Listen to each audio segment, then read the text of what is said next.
Magandang gabi mga kapuso. Andito tayo ngayon sa Barangay Paisod sa bayan ng Palapag, Northern Samar, kung saan aabot sa 125 individuals ang na-force evacuate dito sa Barangay Hall. Nagsilbi nilang evacuation center itong daycare center. Ang iba naman, andito nagpapahinga din sa stage nila kasi dito nakawalanan. Ang iba naman ang sumisilong din. Ang ginagawa rin evacuation center, ang iba itong sa Barangay Hall, pati na rin sa health center. Ayon sa punong barangay dito sa Barangay Paisod, naaabot sa 25 families o 125 individuals ang pina-force evacuate dahil posible silang makaranas ng pagbaha ang kanilang lugar.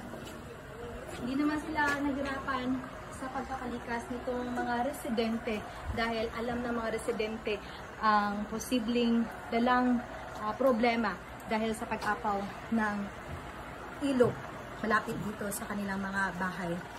Ayon naman sa barangay kapitan dito sa Barangay Paisod na walang problema sa pagkain hanggang bukas dahil pinaghahandaan nila ito. Ito muna ang latest mula rito sa Barangay Paisod sa bayan ng Palapag sa Northern Samar. Ako po si Femari Dumabok ng JV Integrated News. Mag-ingat mga kapuso.